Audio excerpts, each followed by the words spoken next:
अस्सलाम वालेकुम स्टूडेंट्स। आज मैं एक इंतहाई इंपॉर्टेंट टॉपिक के साथ हाजिर हूं जो कि है क्वांटम नंबर्स। स्टूडेंट्स को एफएससी में इनमें बहुत ज़्यादा प्रॉब्लम पेश आती है, इसलिए मैंने सोचा कि क्वांटम नंबर्स पे एक लेक्चर वो बनाया जाए। तो मैं यहाँ पे क्वांटम नंबर्स को समराइज करने की कोशिश करूंगा with respect to the anti test. तो quantum number first of all definition जो मैंने यहाँ पे ऑलरेडी लिख दी हुई है, a set of numerical values which gives us an acceptable solution to the Schrodinger wave equation। यानी ये न्यूमेरिकल वैल्यूज है। न्यूमेरिकल वैल्यूज आप कह लें कि 0 1 2 3।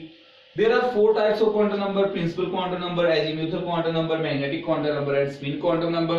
और ये सामने इनकी रिप्रेजेंटेशंस के लिए small letter n, l, m और s रिस्पेक्टिवली यूज होते हैं। प्रिंसिपल क्वांटम नंबर हमें एनर्जी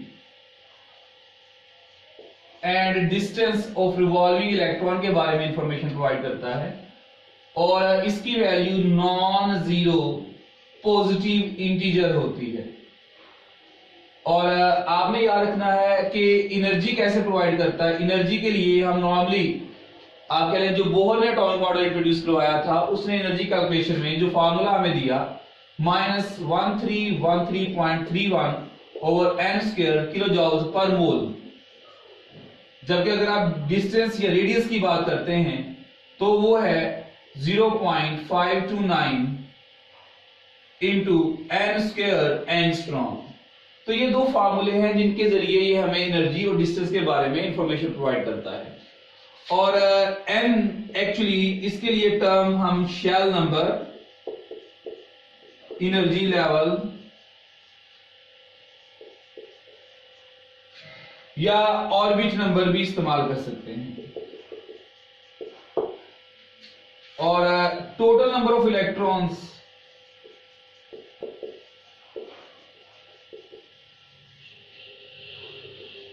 इन अ शेल वो हम कैसे बता सकते हैं जी। फार्मूला है 2n स्क्वायर कि एक शेल में मैक्सिमम कितने इलेक्ट्रॉन्स आ जाएंगे। तो इसके मुताबिक जो फर्स्ट शेल होगा उसमें 2 इलेक्ट्रॉन्स, सेकंड शेल जो होगा उसमें 2 2 बार 4 और 4 2 बार 8 इलेक्ट्रॉन, थर्ड शेल 3 का स्क्वायर 9, 9 into 2 कितना 18, 4 32। तो इस तरह से डिफरेंट शेल्स में हमारे पास नंबर ऑफ इलेक्ट्रॉन्स ये हमें कौन बताएगा? Principal quantum number. जबकि एजीम्यूथल क्वांटम नंबर हमें sub shells and their shapes, sub shells और उनकी शेप्स के बारे में इंफॉर्मेशन प्रोवाइड करता है। अब याद रखिएगा कि इट्स वैल्यू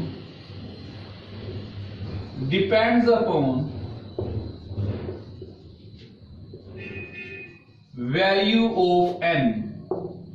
और हम कहते हैं जो l होता है वो 0 1 2 3 एंड सो ऑन n-1। यानी कि एजीम्यूथल क्वांटम नंबर की जो वैल्यू होगी वो प्रिंसिपल क्वांटम नंबर पर डिपेंड करेगी। और अभी तक 4 सब शेल्स जो है वो डिस्कवर हो चुके हुए हैं और वो 4 सब शेल्स कौन कौन से हैं? एक s, एक p, एक d और एक f। देखिए अगर l इज इक्वल टू 0 है तो उससे मुराद होता है s sub shell, l is equal to 1 it means p sub shell, L is equal to D subshell, L is equal to 3 F subshell। यानी मेरे पास टोटल 4 सबशेल्स हैं, S subshell, P subshell, D subshell और F subshells. Total number of electrons find करने के लिए formula है 2 into 2l plus 1 इन अ subshell. Subshell में electron की तादाद कितनी है इसके लिए फार्मूला है 2 into 2l plus 1। तो हमारे पास इस फार्मूले के according L is equal to 0 हो तो S में 2 इलेक्ट्रॉन्स, P में अगर 1 यहां पे पुट कर दें फार्मूले में तो 6 इलेक्ट्रॉन, अगर D की वैल्यू 2 इस फार्मूले में पुट कर दी जाए 10 इलेक्ट्रॉन्स, और अगर D की वैल्यू इस फार्मूले में 3 पुट कर दी जाए तो 14 इलेक्ट्रॉन्स होते हैं।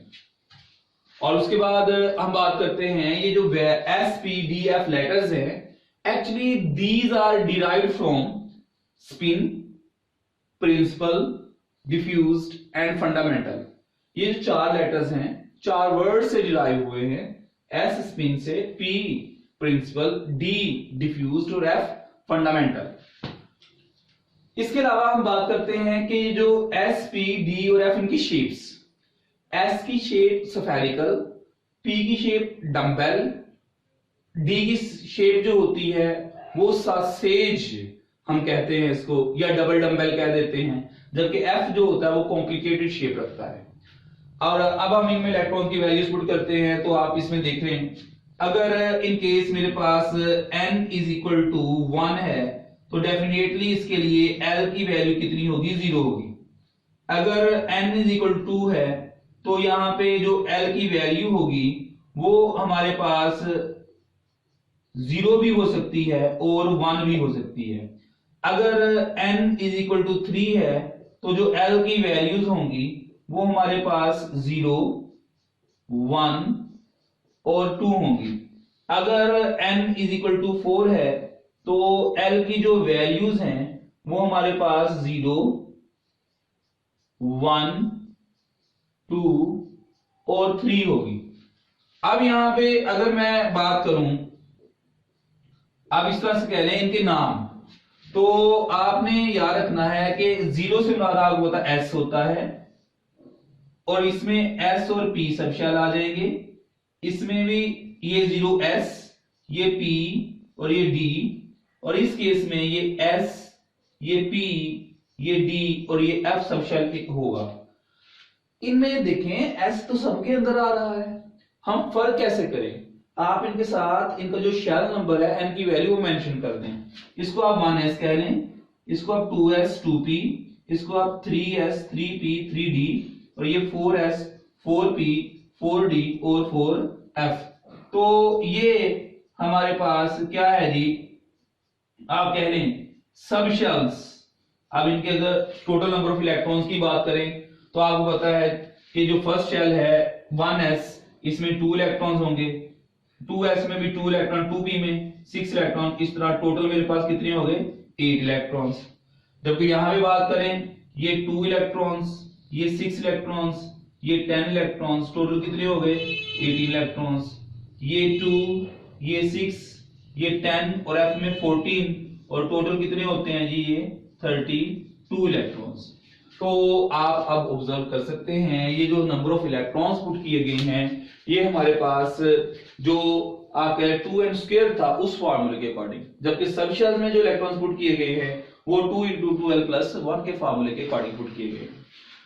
उसके बाद हम आते हैं जी मैग्नेटिक क्वांटम नंबर पे। Magnetic quantum number actually tells us about the degeneracy of orbitals। ये हमें ऑर्बिटल्स की डीजेनरेसी के बारे में बताता है। डीजेनरेसी ऑफ ऑर्बिटल से मुराद होता है कि कितने डीजेनरेट ऑर्बिटल हैं इसके पास, ठीक है ना, कितने डीजेनरेट ऑर्बिटल हैं।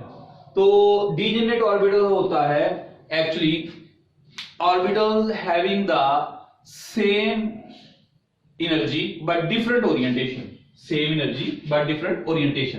तो ये हमें कौन बताएगा, मैग्नेटिक क्वांटम नंबर। जिस तरह ये जो हमारे पास आप कह लें एजीमुथल क्वांटम नंबर की वैल्यू n यानी कि प्रिंसिपल क्वांटम नंबर की वैल्यू पे डिपेंड करती है, इसी तरह मैग्नेटिक क्वांटम नंबर की वैल्यू वो हमारे पास एजीमुथल क्वांटम नंबर की वैल्यू पे डिपेंड करेगी। हम कहते हैं इट्स वैल्यू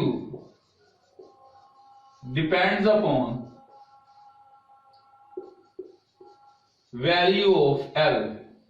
ये मेरे पास में हम बात कर रहे थे कि it's value depends upon the value of L। अब हम बात करते हैं जो m है वो 0 ±1 ±2 ±3 एंड सो ऑन वैल्यूज हो सकती हैं इसकी। अगर इन केस L = 0 है तो m की वैल्यू भी 0 होगी, L = 1 है तो m की वैल्यू भी हमारे पास 0 और ±1 होगी। L = 2 है तो m की वैल्यू 0 ±1 ±2 होगी। L = 3 है तो m की वैल्यू 0 ±1 ±2 ±3 होगी। तो इसका मतलब है कि 0 के लिए m की वैल्यूज की तादाद 1 है, जबकि 1 के लिए L की वैल्यूज की तादाद टोटल 3 है, प्लस 1 माइनस 1 और 0। 2 के लिए इसकी वैल्यूज टोटल 5 होती हैं, जबकि 3 के लिए इसकी टोटल वैल्यूज की तादाद कितनी है, 7। तो हम कहते हैं कि हमारे पास जो 3 है, यानी कि 3 से क्या मुराद है, F, इसके लिए 7 फोल्ड डीजेनेसी पाई जाती है, जबकि जो 2 है यानी कि d ऑर्बिट सबशेल, इसके लिए 5 फोल्ड डीजेनेसी है, इसके 5 डीजेनरेट ऑर्बिटल होते हैं, जबकि p के लिए हमारे पास 3 फोल्ड डीजेनेसी है, यानी कि p के 3 डीजेनरेट ऑर्बिटल हैं, जिनको हम px, py और pz का नाम देते हैं। और d आपको पता है dxy, dyz, dzx, dx2y2 और dz2 होते हैं। तो ये मैंने आपके सामने ये मेंशन कर दिया कि किस तरह से। जबकि अगर मैं बात करूं जी कि हमारे पास स्पिन क्वांटम नंबर, तो स्पिन क्वांटम नंबर में आपने याद रखना एक ऑर्बिटल में 2 इलेक्ट्रॉन्स होते हैं और वो स्पिन भी करते हैं, एक क्लॉकवाइज करता है और एक एंटी क्लॉकवाइज। और बाय कन्वेंशन जो क्लॉकवाइज होता है उसको हम -1/2 से इंडिकेट करते हैं और एंटी क्लॉकवाइज जो होता है उसको हम +1/2 से इंडिकेट करते हैं। एक एग्जांपल के तौर पे मैं आपके सामने ये चारों क्वांटम नंबर्स को लिखे एक्सप्लेन करने के लिए कि मेरे पास फॉर एग्जांपल हीलियम है और हीलियम का एटॉमिक नंबर 2 है, इसके अंदर 2 इलेक्ट्रॉन्स हैं, तो फर्स्ट इलेक्ट्रॉन के लिए n की वैल्यू कितनी है जी, यानी इसके अंदर जो 2 इलेक्ट्रॉन्स पाए जा रहे हैं, फर्स्ट इलेक्ट्रॉन के लिए n की वैल्यू हमारे पास चूंकि 1 है, L की वैल्यू चूंकि ये आपको पता है 1s2 होता है, 2 इलेक्ट्रॉन्स हैं इसके अंदर, ठीक है ना, 1s2 से बराबर n की वैल्यू 1। एक एग्जांपल के तौर पे मैं आपके सामने हीलियम यहां पे लिख रहा हूं। हीलियम के लिए इलेक्ट्रॉनिक कॉन्फ़िगरेशन 1s2 है और आपको पता है n = 1 है, तो L डेफिनेटली ये 1 है, तो ये कितना होगा, 0। M कितना होगा, ये 0 है, तो डेफिनेटली ये भी 0 होगा। और हमारे पास जो S है वो उसकी वैल्यू क्या आएगी, आप शुरू में आप क्या है जी +1/2 हम लिख देते हैं। जबकि अगर बात करते हैं सेकेंड इलेक्ट्रॉन की, सेकेंड इलेक्ट्रॉन में आपने याद रखना है उस सेकेंड इलेक्ट्रॉन भी तो उसी सबशेल में है ना, 1 है, S के लिए ये 0 हो जाएगा और M के लिए ये 0 है, तो ये भी 0 है और S जो है वो -1/2 है। इसका मतलब ये हुआ कि ये आप चेक करें, एक ऑर्बिटल में पाए जाने वाले जो 2 इलेक्ट्रॉन्स होते हैं उनमें सिर्फ और सिर्फ किसका फर्क है, स्पिन का। और एक और चीज आपने हमेशा ऑब्जर्व करनी है कि n की वैल्यू हमेशा L की वैल्यू से ग्रेटर होती है, n की वैल्यू हमेशा L की वैल्यू से क्या होती है, ग्रेटर। जबकि L की वैल्यू जो है वो M की वैल्यू के इक्वल भी हो सकती है और ग्रेटर भी हो सकती है। तो ये MCQs भी इसके बारे में पूछे जाते हैं। तो होप सो ये मैंने ब्रीफ सी जो डिस्क्रिप्शन क्वांटम नंबर्स की आपके सामने एक्सप्लेन की है आप लोगों को समझ आ गई होगी। फर्दर डिटेल्स या क्वेश्चनिंग के लिए आप कमेंट बॉक्स में क्वेश्चन कर सकते हैं। Thank you very much. Allah Hafiz.